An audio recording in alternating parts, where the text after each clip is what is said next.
Salve, salve, alunos! Chegamos para mais uma aula de História. Olha só, passou muito rápido, né?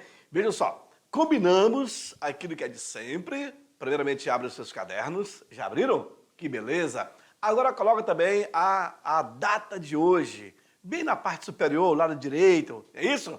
Ok, colocou? Agora vocês irão perceber o tema da nossa aula. Então fiquem muito atentos. Prestem atenção, qualquer dúvida, nós estamos aí, tá certo? O Enem, faltam 67 dias para o Enem. Passa muito rápido, né? Lembra que eu falei para vocês logo no início, galera?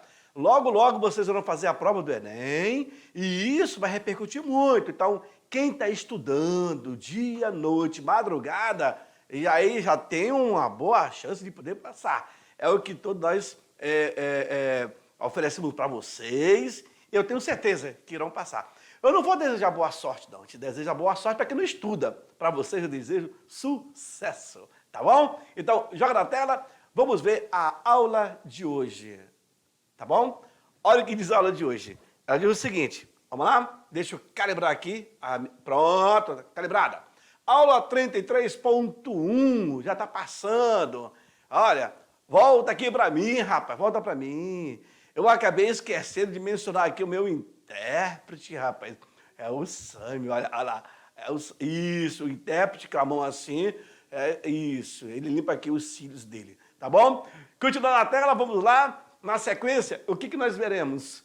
Bom, a intervenção militar no Brasil, parte 1. Professor, por que o senhor fala intervenção militar? Porque vai existir diferença na intervenção, no regime, no golpe e na ditadura. Eu fiz questão de colocar esse tema, essa palavra, porque eu irei explicar no decorrer das minhas aulas, tá bom? Segue comigo. Na aula de hoje, nós iremos trabalhar sobre a ruptura com o regime democrático. Como foi que se deu a chegada dos militares ao poder? O que levou? O que esteve por trás disso tudo?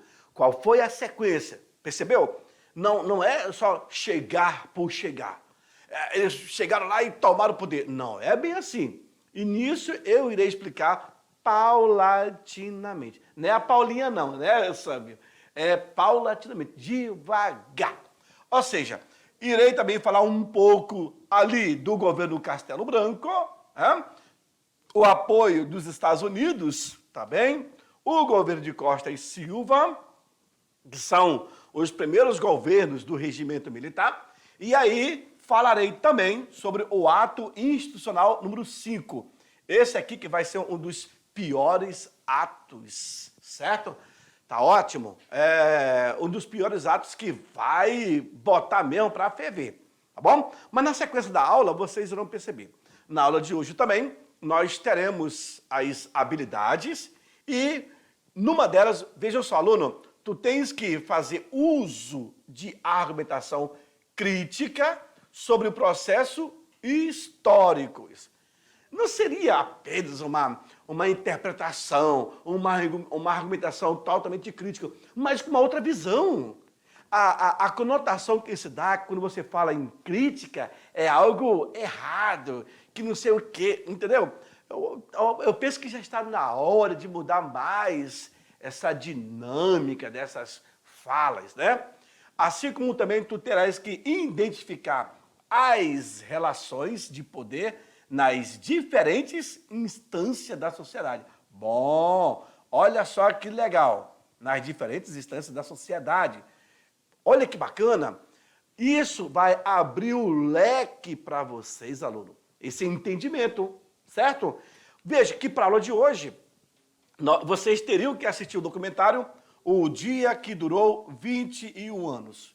Está completo, ó, vocês encontram esse documentário nesse link que nós colocamos à disposição de vocês.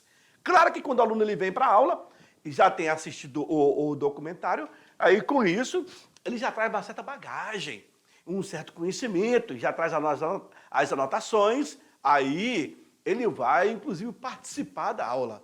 E isso que é o bacana, né? O professor disponibiliza esse material para o aluno ter acesso.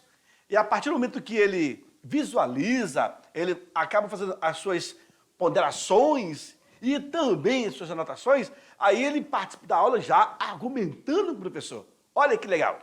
Bom, aluno, eu começo então aí a mostrar para vocês a intervenção militar no Brasil, parte 1. E aí eu coloquei os presidentes militares que estiveram no poder, todos eles. Eu tenho alguns presidentes que são de uma área mais conservadora, e da área mais radical, por exemplo, da Soborne, os caras mais tranquilos, né? Mas da área radical, nossa, aí o bicho pega. Por exemplo, o próprio Médici, né, é dessa área radical. Vejam, senhores, que no dia 31 de março de 1964, militares que eram contrários ao governo de João Goulart participava do partido PTB, Partido dos Trabalhadores Brasileiros, destituíram o então presidente e vão acabar assumindo o poder por meio de um golpe. Aí eu chamo a atenção para você, aluno, eu deixei essa palavra golpe, porque eu quero instigar vocês, eu quero chamar a tua atenção e explicar. Vem para mim. Quando eu coloquei essa palavra golpe no texto, é porque a grande maioria dos livros de história acaba trazendo essa palavra bem de forma enfática. Ah, porque foi um golpe. Ah, porque não sei o quê. Não é bem assim. Vocês têm que entender o contexto desse acontecimento. Os militares só irão chegar no poder mediante uma pressão da sociedade, que não queria ver o Brasil se transformar num país comunista, socialista, um país de esquerda, totalmente, um país de bandeira vermelha. A sociedade, a elite brasileira, então, apoia os militares para que pudesse assumir o poder e não deixar o Brasil se tornar um país socialista. Foi isso que aconteceu. Tanto é, quando eu falo sociedade, é bom lembrar a vocês que é a elite pensando, a elite endinheirada, a elite cultural. Porque se o bicho pegasse, se fosse montado um socialismo, um comunismo no Brasil, essa mesma elite iria perder tudo. Porque o regime socialista é totalmente diferente do presidencialista, que é capitalista. Então, essa mesma elite vai proporcionar condições, irão fazer manifestações e pedindo, pelo amor de Deus, a passeata dos 100 mil, as manifestações no Brasil, isso irão acontecer. E só quem poderia ter esse poder de intervir eram os militares. E o fizeram. Só que era para ter feito assim, vamos lá, vamos tomar o poder, ninguém vai deixar transformar em um país socialista ou comunista, aí depois nós vamos sair de cena. Não. A elite pensou assim. A elite imaginava que os militares só iam chegar lá, controlar tudo, aí depois, tá aí, para vocês. Não, não foi bem assim que aconteceu. Esses mesmos militares que acabaram chegando ao poder, vejam, foram começando a gostar do sistema, criou-se uma eleição interna entre eles e acabaram, então, indicando quem deveria governar. E a coisa, então, foi fluindo dessa forma. Pensar que não, eles escolheram seus presidentes. Aí é quando um jornal chamado Correios do Brasil percebeu que os militares não iriam devolver o poder aos civis, o jornal chamou, isso foi um golpe. Pronto, ficou a palavra golpe. Tudo por causa dessa interpretação, né? Era para os militares tomar o poder e depois fazer com que os civis voltassem a governar. Ah, então é como se fosse uma bucha de canhão? Era mais ou menos assim, só para intervir e controlar. Mas foi muito mais além do que isso, tá certo? Por isso que na lâmina eu circulei, volta para mim no quadro, por favor. Eu deixei para vocês a palavra golpe. No quadro, vamos lá? Olha lá. eu deixei bem claro essa palavra aqui. Eu vou apagar para nós, para eu poder identificar novamente para vocês, tá bom? Então, quando se fala na palavra golpe, logo se tem essa negatividade, dos fatos, certo? Com isso, senhores, vamos lá, vamos seguir. Eu consegui explicar legal a palavra golpe, então veja só. Primeiro eu tive a intervenção dos militares no Brasil, tá? Essa intervenção levou ao regime militar no Brasil, tá? E essa palavra golpe foi o jornal Correios do Brasil que mencionou, tá? A palavra golpe, tá bom? Eu nem sei o que é, mas tudo bem, tá valendo. Vamos lá. Essa imagem ela é emblemática. Claro que quando os militares assumem o poder, vão procurar manter o controle social. E diga-se de passagem, eu vou frisar novamente, os grandes centros foi o que mais sentiu essas movimentações. Por exemplo, Belo Horizonte, Rio de Janeiro, São Paulo, né, Porto Alegre, as grandes metrópoles acabaram tendo essa conotação mais positiva do movimento, né, da intervenção dos militares. Até porque a intervenção acontecia nessas metrópoles pelo fato das pessoas serem mais ricas e mais assistidas para aquela região. Então, assim, claro que muitos serão presos, muitos serão fichados, muitos serão torturados e alguns serão mortos. Segundo a CNBB, a Conferência Nacional dos Bispos do Brasil. No total aí, mais ou menos 142, mais ou menos, que morreram, ok? Desaparecido. Mas as famílias acabaram sendo indenizadas também. Tá certo? Vamos lá. Governos militares. Aí vocês estão vendo, Castelo Branco vai ser o primeiro, vai passar pouco tempo. Depois eu tenho o Costa Silva, depois eu tenho o Médici. Esse daqui, senhores, esse daqui vai ser o grande carrasco, viu? E aí já temos uma abertura lenta e gradual com o Geisel e com o Figueiredo é que vai se dar a abertura de fato para a sociedade. Então foram 5 governos militares, alguns totalmente radicais, conservadores, autoritários, e outros da Sorbonne, que eram os mais concentrados, né? O governo militar, aí ó, eu já começo a fazer a correção. O governo militar durou 21 anos e implantou um regime ditatorial. É preciso você entender, aluno, como é que estava a sociedade nesse período. Estava exaltado demais. E restringiu o direito do voto, viu? Não era qualquer um que votava. Começa a haver aí uma classificação. A participação popular começou também a haver uma certa perseguição a movimentos, por exemplo, manifestações, participação, reprimiu com violência todos os movimentos que se diziam de oposição. Viu aí? Todos e qualquer movimento de oposição serão massacrados. E diga-se, todos esses governos. Tá certo? A ruptura com o regime democrático. Marcha da família com Deus pela liberdade. Um detalhe interessante, aluno, que nessa marcha aqui, para vocês terem ideia, a socialite Hebe Camargo, ela acabou participando desse movimento. Olha o movimento que acabava exigindo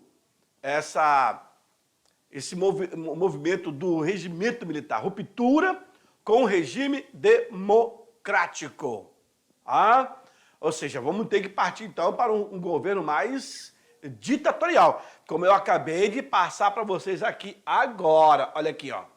Deixa eu apagar e aí vocês irão perceber. Ó, o governo militar vai ser ditatorial? Sim, mas cada ação tem a sua reação. Os fins justificam os meios, tá? Na sequência, vamos lá. Os militares destituíram do poder, viu? Tiraram fora o presidente João Goulart, que havia assumido a presidência após a inesperada renúncia de Jânio Quadros, que era do PTN. Isso no ano de 1961. Sua posse foi bastante conturbada e só foi aceita pelos militares e pelas, presta atenção, elites conservadoras. Elite conservadora. Depois da imposição de um regime parlamentarista. Primeiramente, João Goulart, né, da inesperada saída de Jânio Quadros. Vem para mim, por favor. Um detalhe, Jânio Quadros foi aquele presidente que usou o slogan "a simples vassoura", dizendo que iria varrer todo o tipo de corrupção que estava escondido debaixo do tapete. Jânio Quadros, muito categórico, fez muito barulho, mas quando ele passa a fazer algo, aí Jânio Quadros vai acabar condecorando Ernesto Che Guevara La Sierra no Brasil, no parlamento brasileiro. Imagine, dentro da nossa casa. Meu, esse cara tá condecorando um chefe de uma revolução que aconteceu em Cuba e etc. Não! Esse cara está querendo se aproximar do regime e deixar em declínio a nossa democracia. Aí foi quando houve o afastamento de Jânio Quadros e o João Goulart era o vice dele. O João Goulart era para assumir. E aí, com todo o afastamento de Jânio Quadros, vai assumir o vice. Cadê o vice? O vice estava na China, fazendo uma visita oficial. Fazendo o que na China? Bom, provavelmente procurando conhecer um pouco mais do regimento. Rapaz, e aí logo a elite conservadora procurou fazer de tudo para não deixar o João Goulart assumir. Né?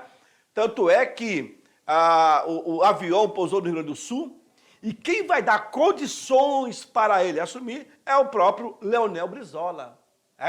Comandante de uma tropa, e aí conversou, articulou, só que ele iria governar mediante o regime parlamentarista. Ok, ele foi, então começou a governar. Porém, quando ele anuncia a reforma de base, que é a reforma agrária, não sei o que, não deu outra. Ele vai ser destituído. E os militares, então, assumiram. Agora, por que disso? Porque a elite estava preocupada. A elite que vai dar a gasolina para tocar fogo nesse piseiro todo que está acontecendo. Tu está entendendo? Quando mexe com o interesse da elite, ela vai para cima, tá? Continuando no quadro, vamos lá. Na sequência, governo de Castelo Branco. Agora sim, agora eu estou vendo. Vamos lá. Humberto de Alencar Castelo Branco tornou-se general do Exército em julho de 1962.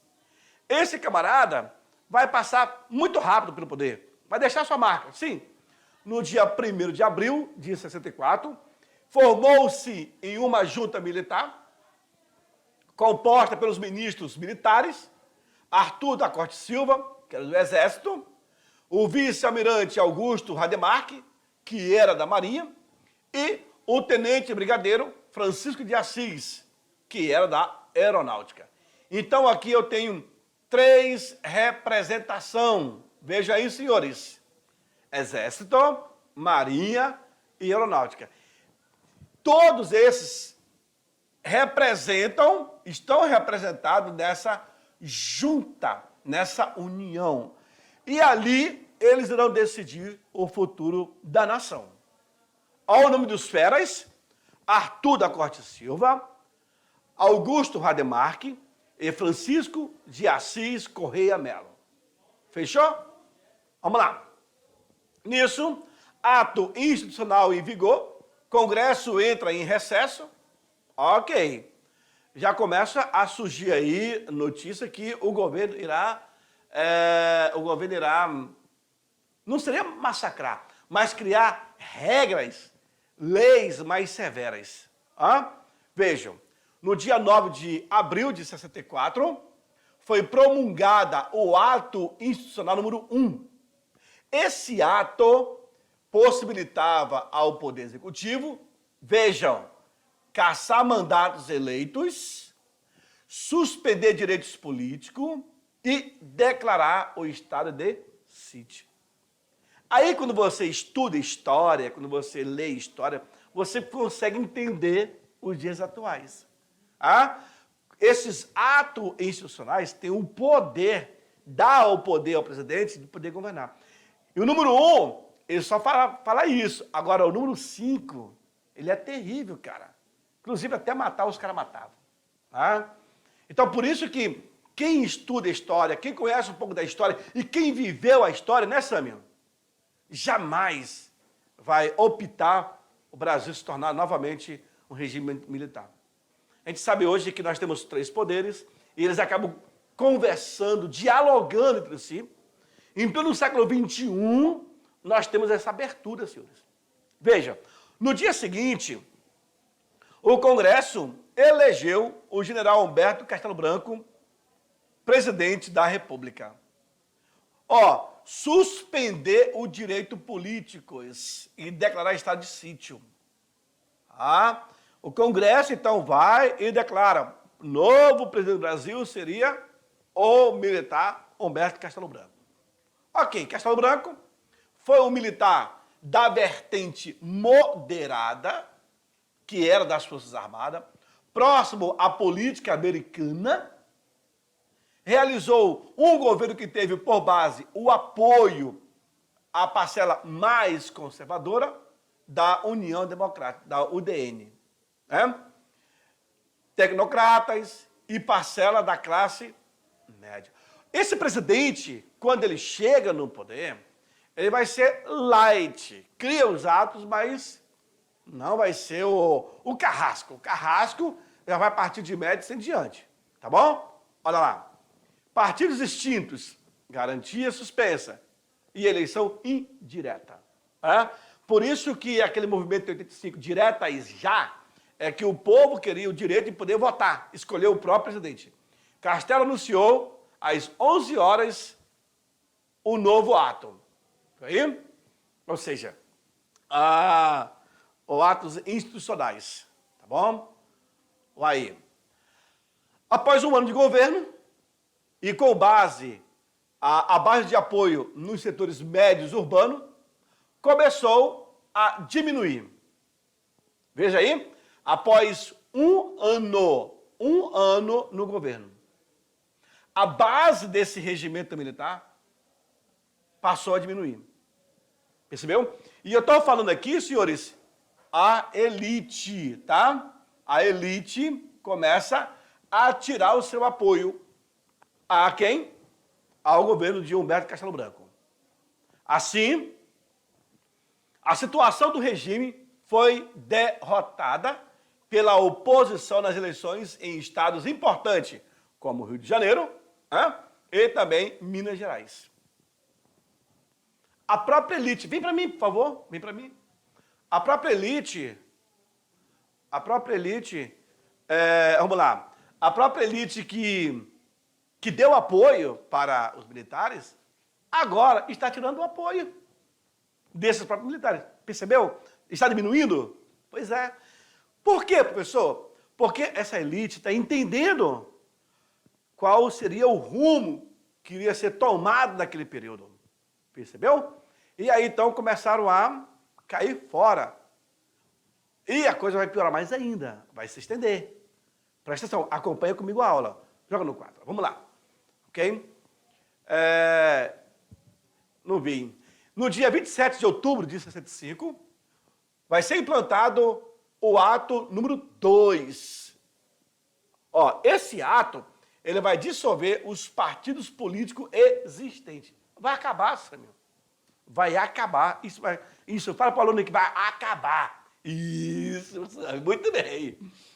E aí você percebe aqui, Samuel, nessa charge, eu tenho do lado o Ulisses Guimarães e de outro lado eu tenho o Humberto Castelo Branco. Olha só, MDB, é o Movimento Democrático, hoje é o mesmo PMDB, quer dizer, primeiro é MDB, depois passa a ser PMDB, aí depois volta a ser MDB. É um puxa-sticker, né, Samir? É um puxa-sticker, não dá. E a Arena sempre representando o governo, Aliança Renovadora Nacional. Pois bem, passou a vigorar no país o bipartidarismo. É diferente de hoje, que nós temos mais de 36 partidos políticos. Ficou lindo, né? Mais de 36 partidos, sabe? É muito, né? Aí você imagina dividir. Por exemplo, os caras estavam querendo votar esse ano a verba partidária de quase 5 bilhões. É muito dinheiro, cara. Não é não? É muito dinheiro. Né, Sâmio? Sâmio, não é muito dinheiro, né? Ficou bonito, né, Sâmio? Ficou bonito. O partido governista era a Aliança Renovadora Nacional, que é a Arena. Isso daqui, ó. Vocês estão vendo. A oposição era representada pelo MDB, Movimento Democrático Brasileiro. Isso, vem para mim, isso que é o legal. Uma parte, a gente sabe. Poxa, naquela época só existiam 2 partidos. Quem é do governo é do governo, quem é oposição é oposição. Pronto. Igual dos Estados Unidos. Gente, hoje no Brasil, se não me falha a memória, são 36 partidos. É partido que não acaba mais, os nanicos. Na última eleição teve uma lei aí que se não pudesse aprovar 2, era 5%, ia deixar de existir. Não, os caras voltaram atrás. Porque, querendo ou não, a verba partidária, ela vai ser dividida em proporção. O partido maior ganha a maior parte. O partido menor ganha a menor parte. Então, assim, qualquer um pode fazer um partido. Nesse período, apenas 2 partidos, Arena e MDB. Uma coisa boa. Boa assim em termo, né? Continuando no quadro, vamos lá. Olha lá, em fevereiro de 66, foi instalado o ato número 3, que estabeleceu ações indiretas para os cargos de governadores estaduais e presidente da República. Em outubro de 66, o governo do general Castelo Branco foi substituído pelo general Arthur da Corte Silva. Vai começar a piorar agora a situação. Vamos lá. Apoio dos Estados Unidos, esse aí ainda é o Castelo Branco, né? O apoio americano. Os americanos, então, se esforçaram, senhores, no intuito de combater o comunismo no Brasil. Porque o Brasil era uma peça-chave, né? País capitalista. Se adotasse o comunismo aqui, o socialismo, estava ferrado. Por isso que foi enviada uma frota naval para apoiar o regime militar. Veja, não era para apoiar o golpe militar, não, viu? Comprovando a estreita articulação entre militares brasileiros e o governo americano. Lembram que lá atrás o Eurico Gaspar Dutra, ele também fez esse combinado com os Estados Unidos. Aí você vê Brasília, né, sendo tomado por militares, tanques de guerra, ali em posição fatal. O embaixador e agentes da CIA, Agência Central de Inteligência, conspiraram e encorajaram os militares brasileiros a depor o presidente eleito pelo povo brasileiro, que era o João Goulart. Lembra? Lá atrás? Quem vai avaliar isso, na verdade, é o Gingers, que foi um jornalista da América Latina na década de 70, que vai escrever o famoso livro Operação Condor. Operação Condor. Condor. Condor é o pássaro. Aí você pega o trocadilho chamado Operação Condor. Não é isso, Samir? Olha lá. Governo Costa Silva foi eleito indiretamente por uma junta militar, indiretamente, designada Comando Supremo da Revolução. Nada a ver com o termo, né? Só para criar-se. Comando Supremo do Movimento. Tá? A indicação de Costa Silva para a presidência promoveu ainda mais o fechamento do regime militar. Costa Silva alinhava-se à ala da linha dura, das Forças Armadas, tornando o regime ainda mais fechado e perseguindo cruelmente a oposição. Show? Seu governo foi marcado pela tortura dos opositores políticos ao regime. Toda e qualquer pessoa que era contra ao governo dele vai ser perseguido, torturado. E pelo cerceamento da livre expressão e de direitos políticos, institucionalizando a repressão. Aqui começa a repressão no governo de Costa Silva. Tá certo? No dia de sua posse, que foi no dia 15 de março de 67, foi instituída a Constituição de 1967. Foi no governo dele, tá? General 4 estrelas, galera. Olha aqui. General 4 estrelas. O cara é fera, hein? A Constituição de 67 outorgou o regime militar de 64 e incluiu os atos institucionais e também complementares propostos até aquele momento. A Constituição e os atos não conflitavam, mas, como ocorria com a Carta Constitucional de 46, que é aquela criada por Eurico Gaspar Dutra.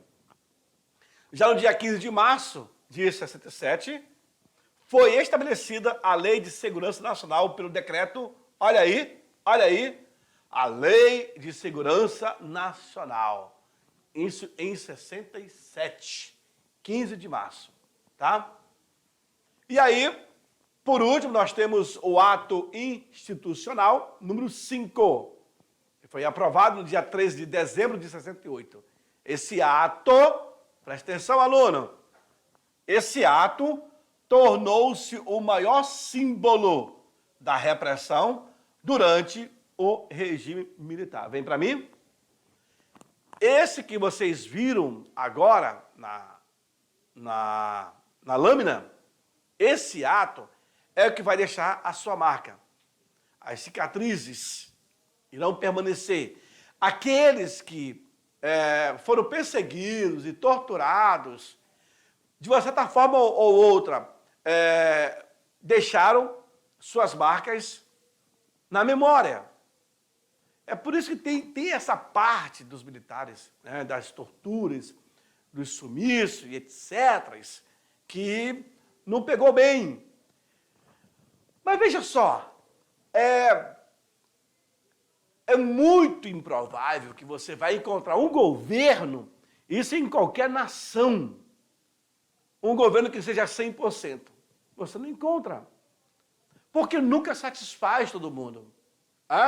Você sempre vai ter os opositores, que vai ser contra, que vai fazer manifestações. Sempre teremos os críticos. Os críticos, então, é o que mais se tem. E um detalhe, além dos críticos, também tem os especialistas do assunto, né? É incrível que quando acontece algo, aí vários especialistas vão dar sua opinião. Tá, e por que você não opinou antes de acontecer aquilo? Mas é a mania do povo mesmo, tá certo? Segue no quadro, vamos lá para o ato. Então, a liberdade assassinada. Esse ato aí, ela vai conter um abuso excessivo. né? Chamado de golpe pelo jornal Correios da Manhã. Isso eu expliquei lá no início da minha aula. Por que que é chamado golpe militar? Tá aí. Hã? Chamado de golpe pelo jornal Correios da Manhã. Esse decreto marca o período denominado Anos de Chumbo, que vai do governo de Corte Silva até o fim do governo do presidente Médici. Por quê?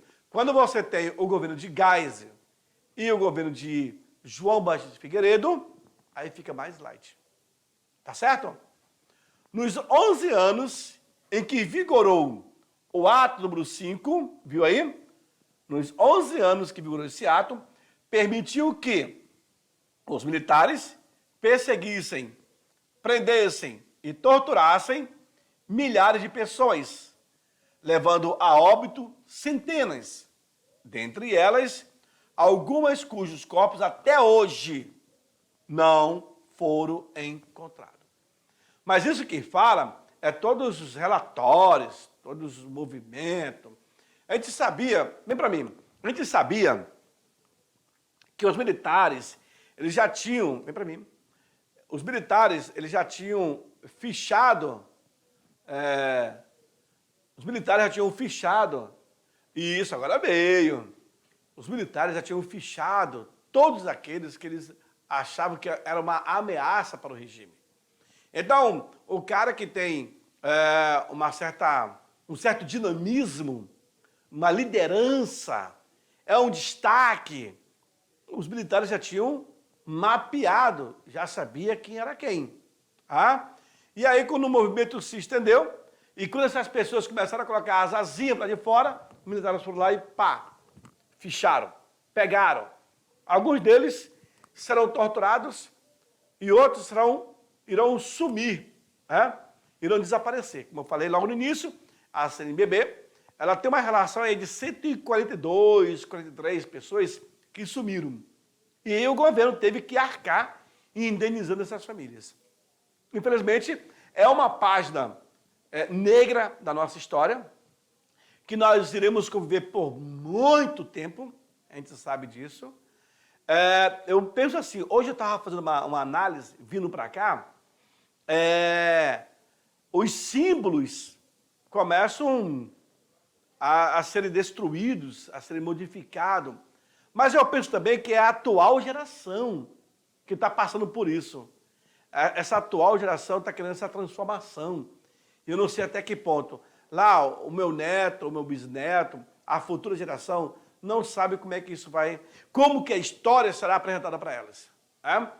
Eu vi, por exemplo, lá em São Paulo, que estão querendo tirar muitos monumentos do Borba Gato e de outros portugueses e conquistadores, grandes estátuas, e trocar estátuas por índios e por negros, olha aí, e homens e mulheres. Então, é um movimento grande, você sabe disso, vai dar muita discussão. Na Europa, já começou a fazer isso, então, e aquela coisa, né? Quem viu, viu, que não viu, fazia o quê? Mas é isso. Infelizmente, a aula passou muito rápido, eu também sei. Daqui a pouco eu volto para fazer aquela revisão de 5 minutos. Não saia daí. É muito rápido. Não dá nem tempo de você tomar uma água e ir ao banheiro. Já já eu estou de volta. Tá bom? Tchau, tchau.